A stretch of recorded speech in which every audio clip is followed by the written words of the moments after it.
मुंबई जैसे बड़े शहर में समीर का अकेलापन एक पतली दीवार के उस पार से आती आवाजों से भर जाता था। एक बुजुर्ग की आवाज जो रोज किसी ऐसे से बात करते थे जिसका कोई जवाब नहीं आता था। समीर के लिए ये आवाजें एक अनजाना रिश्ता बन गई थीं। लेकिन क्या होगा जब एक दिन ये दीवार खामोश हो जाएगी? एक ऐसी खामोशी जो समीर को उस दरवाजे पर दस्तक देने पर मजबूर कर देगी जिसे उसने कभी नहीं देखा। दीवार के उस पार आखिर क्या राज छिपा है? मुंबई, सपनों का शहर और भीड़ का भी। इसी भीड़ में कहीं खोया हुआ था समीर। जबलपुर के एक छोटे से घर से निकलकर वो इस बड़े शहर में अपनी पहचान बनाने आया था। एक मल्टीनेशनल कंपनी में अच्छी नौकरी मिल गई थी, तनख्वाह भी ठीक ठाक थी, लेकिन इस शहर की रफ्तार के साथ भागते भागते वो अक्सर हांफ जाता था। उसने अंधेरी में एक छोटा सा 1 BHK फ्लैट किराए पर लिया था। ये एक पुरानी बिल्डिंग की चौथी मंजिल पर था, जहां लिफ्ट भी नहीं थी। लेकिन समीर को सबसे ज्यादा जो चीज खटकती थी वो थी उसके और पड़ोसी के फ्लैट के बीच की दीवार। दीवारें इतनी पतली थीं कि अगर पड़ोस में कोई छींक भी दे तो यहाँ गॉड ब्लेस यू कहने का मन कर जाए। शुरू में समीर को ये बहुत अजीब लगता। उसके पड़ोसी जो शायद कोई बुजुर्ग थे, उनकी हर छोटी बड़ी हरकत की आवाज उस तक पहुंचती। सुबह 6 बजे एक पुरानी खनकती हुई आवाज में अलार्म बजता, फिर पानी की बाल्टी भरने की आवाज, केतली की सीटी और फिर एक पुराने रेडियो पर बजते मोहम्मद रफी के गाने। ये सब समीर के उठने से बहुत पहले होता था। दिन भर तो शांति रहती, लेकिन शाम को फिर वही सिलसिला शुरू हो जाता। करीब 7 बजे वो बुजुर्ग किसी से बातें करते थे। समीर को कभी किसी दूसरे इंसान की आवाज नहीं सुनाई दी, वो अकेले ही बोलते थे। उनकी आवाज में एक ठहराव था, एक अपनेपन की गुजारिश थी। सुनो शांति, आज भिंडी बनाई है, तुम्हें पसंद थी ना? थोड़ी जल गई, अब अकेले सब कहाँ हो पाता है। समीर को समझ आ गया था कि शांति शायद उनकी पत्नी थी जो अब इस दुनिया में नहीं थी। वो उनकी तस्वीर से बातें करते थे। ये सुनकर समीर के दिल में एक अजीब सी चुभन होती। दिन भर ऑफिस के प्रेशर, टारगेट और डेडलाइन से जूझने के बाद जब वो घर लौटता तो ये अनचाही आवाजें उसे और अकेला महसूस कराती थीं।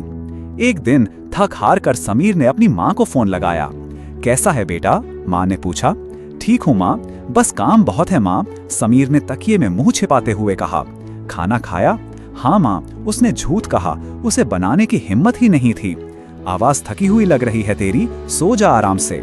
फोन रखने के बाद कमरे में फिर सन्नाटा पसर गया। तभी पड़ोस से खांसी की आवाज आई, एक लंबी सूखी खांसी जो रुकने का नाम ही नहीं ले रही थी। समीर को पहली बार चिढ़ की जगह चिंता हुई। अकेले हैं, पानी देने वाला भी कोई है या नहीं, उसने सोचा, पर कुछ कर नहीं पाया। उसने कभी अपने पड़ोसी को देखा तक नहीं था, बस उनकी आवाज ही उनकी पहचान थी।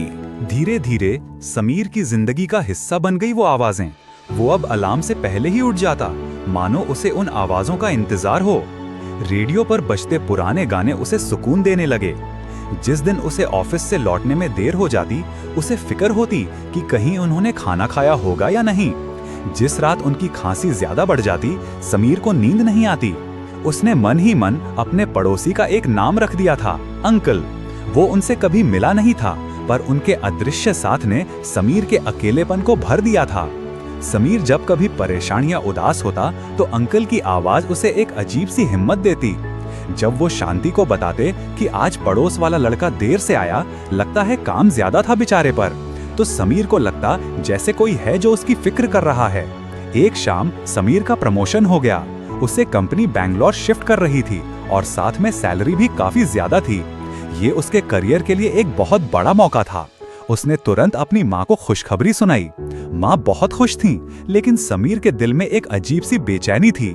उसे मुंबई छोड़ने का दुख नहीं था, पर उस अनकही दीवार के पार की दुनिया को छोड़ने का ख्याल उसे परेशान कर रहा था। अंकल को कैसे पता चलेगा कि मैं जा रहा हूँ, उसने सोचा। वो तो यही सोचते रहेंगे कि लड़का काम पर गया है। ये सोचकर उसका दिल भारी हो गया। जाने से कुछ दिन पहले की बात है, उस रात ऑफिस में देर हो गई थी। जब समीर लौटा तो घड़ी में 12 बज चुके थे। उसने सोचा अंकल सो गए होंगे, पर फ्लैट में घुसते ही उसे एक अजीब खामोशी महसूस हुई। कोई आवाज नहीं, न रेडियो, न खांसी, न किसी के बुदबुदाने की ध्वनि। शायद सो गए होंगे, समीर ने खुद को तसल्ली दी। अगली सुबह 6 बजे कोई अलार्म नहीं बजा, 7 बजे चाय की केतली की सीटी नहीं सुनाई दी। रफी के गाने भी खामोश थे। अब समीर को घबराहट होने लगी। पूरा दिन ऑफिस में उसका मन नहीं लगा। वो बार बार यही सोचता रहा, सब ठीक तो है। शाम को जब वो घर लौटा तब भी वही मौत जैसा सन्नाटा था। अब समीर से रहा नहीं गया। उसने हिम्मत जुटाई और पहली बार अपने पड़ोसी के दरवाजे पर दस्तक दी। ठक ठक, कोई जवाब नहीं आया। उसने फिर से खटखटाया, इस बार थोड़ा जोर से। अंकल, क्या आप ठीक हैं? मैं समीर, आपके पड़ोस में रहता हूँ। अंदर से कोई आवाज नहीं आई। अब समीर का दिल जोर जोर से धड़कने लगा। उसने बिल्डिंग के सेक्रेटरी को बुलाया। 2-4 और पड़ोसी इकट्ठे हो गए। सबने मिलकर दरवाजा खटखटाया, पर कोई फायदा नहीं हुआ। आखिरकार दरवाजा तोड़ने का फैसला किया गया। जैसे ही दरवाजा टूटा, सब अंदर दाखिल हुए। अंदर का दृश्य ठीक वैसा ही था जैसा समीर ने कल्पना की थी। एक छोटा सा कमरा जिसमें एक तरफ पुराना पलंग था, एक कुर्सी और सामने दीवार पर एक औरत की मुस्कुराती हुई तस्वीर। तस्वीर के नीचे एक रेडियो रखा था जो बंद था, और उस कुर्सी पर वो बुजुर्ग बैठे हुए थे। उनका सिर एक और लुढ़का हुआ था और आंखें बंद थीं। वो बहुत गहरी नींद में सो चुके थे, ऐसी नींद जिससे कोई कभी नहीं जागता। उनके चेहरे पर एक अजीब सा सुकून था, जैसे वो अपनी शांति के पास पहुंच गए हों। सब लोग अफसोस जता रहे थे। शर्मा जी भले आदमी थे, कोई कह रहा था। समीर की आंखें नम थीं, उसकी नजरें कमरे में घूम रही थीं। तभी उसे पलंग के पास रखी एक छोटी सी डायरी दिखाई दी। उसने झिझकते हुए उसे उठाया और खोला। डायरी के पन्ने पीले पड़ चुके थे। उसमें शर्मा जी अपने दिन भर के किस्से लिखते थे। समीर ने आखिरी कुछ पन्ने पढ़ने शुरू किए। 15 अक्टूबर, आज खांसी ने बहुत परेशान किया। दवा खत्म हो गई है, कल लानी पड़ेगी। पड़ोस में जो नया लड़का आया है बहुत मेहनती लगता है। देर रात तक उसके लैपटॉप पर उंगलियां चलने की आवाज आती है। भगवान उसे तरक्की दे। समीर के हाथ कांप गए। 18 अक्टूबर, आज शांति की बहुत याद आई। मैंने उससे बातें की। मुझे लगता है पड़ोस वाला लड़का सुनता होगा। क्या सोचता होगा कि बुढ़ा सठिया गया है, पर क्या करूं, अकेलापन बात करने पर मजबूर कर देता है। 22 अक्टूबर, आज लड़के की आवाज बड़ी खुश लग रही थी। फोन पर अपनी माँ को बता रहा था कि उसका प्रमोशन हो गया है। सुनकर दिल खुश हो गया। काश मेरा बेटा भी पास होता तो ऐसे ही खुशखबरी सुनाता। मैंने भगवान से उसके लिए प्रार्थना की। समीर के आंखों से आंसू बहने लगे। वो रिश्ता एक तरफा नहीं था। वो दीवार सिर्फ आवाजें ही नहीं, एहसास भी एक दूसरे तक पहुंचा रही थी।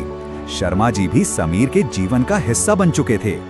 आखिरी पन्ने पर लिखा था, 25 अक्टूबर, आज तबीयत ठीक नहीं लग रही, बहुत थकान है, मन कर रहा है बस शांति से सो जाऊं। पड़ोस वाला लड़का आज देर से आएगा लगता है। उसका इंतजार करते करते आंख लग रही है।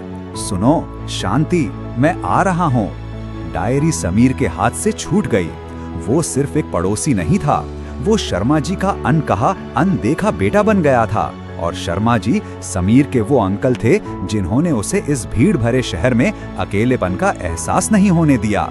शर्मा जी के बच्चे विदेश में थे, उन्हें आने में 2 दिन लगने थे। उन 2 दिनों में समीर ने एक बेटे की तरह सारी जिम्मेदारियां निभाईं। अंतिम संस्कार में भी वो सबसे आगे खड़ा था, जैसे उसने अपने किसी अपने को खोया हो। 1 हफ्ते बाद समीर ने अपनी कंपनी को फोन किया और बैंगलोर जाने से मना कर दिया। पर क्यों समीर, ये तुम्हारे करियर का सवाल है, उसके बॉस ने हैरानी से कहा। सर, कुछ चीजें करियर से भी बड़ी होती हैं। मैंने मुंबई में कुछ ऐसा पाया है जिसे मैं खोना नहीं चाहता। उस शाम समीर अपने फ्लैट में बैठा था। दीवार के पार अब गहरा सन्नाटा था, लेकिन आज वो सन्नाटा उसे अकेला महसूस नहीं करा रहा था। उस खामोशी में एक कहानी थी, एक याद थी, एक गहरा मानवीय रिश्ता था। उसने 2 कप चाय बनाई, एक अपने लिए और एक कप उस दीवार के पास रख दिया, जहां से कभी रफी के गाने और एक बुजुर्ग की यसी आवाज आती थी। दीवारें आज भी पतली थीं, पर अब उनके बीच कोई दूरी नहीं थी।